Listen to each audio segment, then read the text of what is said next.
রাজনৈতিক দল, শ্রেণী পেশার নেতৃবৃন্দ বিভিন্ন সেক্টর থেকে বিভিন্নভাবে প্রথমে আকার ইঙ্গিতে, তারপরে সরাসরি, এখন দাবি আকারে এই কথাটা এসেছে।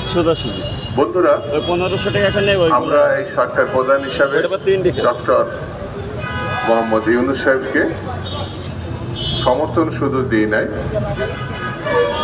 তার গতিপথ যাতে আরো ত্বরান্বিত হয়, আরো চমৎকার হয়, সুন্দর হয়, সেই ধরনের যা কিছু সহযোগিতা আমরা তাকে করি, এখনো করছে, ভবিষ্যতেও করব। তার ব্যাপারে আমাদের কোনো আপত্তি নাই, কিন্তু তার কাজকাম সম্বন্ধে ইদানিং যেসব কথাবার্তা উঠছে, যেভাবে আমরা প্রত্যাশা করছি, জাতি প্রত্যাশা করছে, সেগুলো নিয়ে কিছু কিছু কথা থেকে যায়, কিছু কিছু প্রসঙ্গ আসে।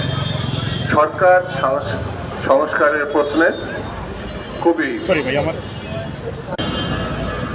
কি পেরেছে আর কি পারে নাই, সে আলোচনার আগে যদি বলি, তারা শ্রমিককে হত্যা করেছে,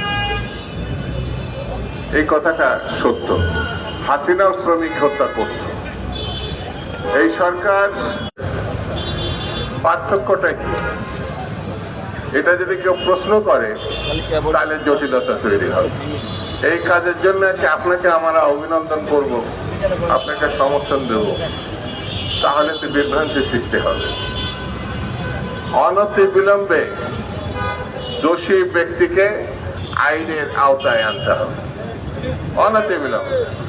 না হলে মানুষের মধ্যে, রাজনৈতিক নেতা কর্মীদের মধ্যে অসন্তোষ, বিক্ষোভ রুমায়িত হচ্ছে, তা ফেটে পড়তে পারে। সেটি কোনোভাবে না। যারা আপনাকে ক্ষমতায় বসিয়েছে, সেই ছাত্ররা এখন চিকিৎসা পাচ্ছে না, তাদেরকে বিক্ষোভ করতে হচ্ছে, তাদেরকে রাস্তায় নেমে আসতে হচ্ছে। এর থেকে দুঃখজনক ঘটনা জাতির জন্য আর দ্বিতীয়টা থাকতে পারে না।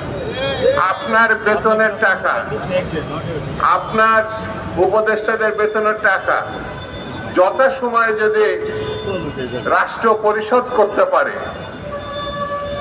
সচিবদের বেতনের টাকা, পুলিশের বেতনের টাকা, যাদের অস্ত্র এদেরকে পঙ্গু করেছে, যদি রাষ্ট্র যথাসময়ে পরিশোধ করতে পারে, তাহলে হাসপাতালের টাকা কেন পরিশোধ হয় না? তাদের বিক্ষোভে নামতে হয় কেন? এই প্রশ্ন যদি সামনে আসে, তাহলে আমাদের জন্য বিব্রতকর। কারণ এই সরকারকে আমরা সমর্থন করি। এই জিনিসটা সরকার যদি মাথায় রাখে, তাহলে আমার মনে ভালো হয়। পেটে ভাত থাকতে হবে, বেকারদের কাজ থাকতে হবে, পরিষ্কার কথা। সরকার যদি মনে করে তাদের পক্ষে এই কাজ করা সম্ভব নয়, তাহলে পরে এই মুহূর্তে আপনার আনুষ্ঠানিকভাবে মিটিং এ বসে দিন তারিখ ঠিক করে যারা পারবে তাদেরকে আসার পথ সুগম করেন, নির্বাচনের ব্যবস্থা করেন। আপনারা পারেন নাই, যারা পারবে এবং গণতান্ত্রিক রীতিনীতি মতো গণঅভ্যুত্থানের 1 নম্বর চাহিদা পূরণের জন্য নির্বাচনের ব্যবস্থা করেন।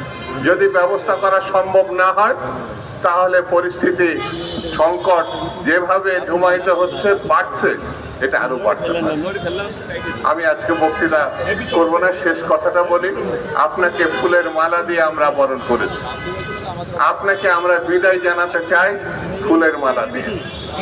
সেই পরিস্থিতিটা রাখুন, যাতে ফুল নিয়ে আপনাদের সামনে গেছে, যেন ফুল নিয়ে আপনি চলে যাওয়ার সময় আমরা যেতে পারি।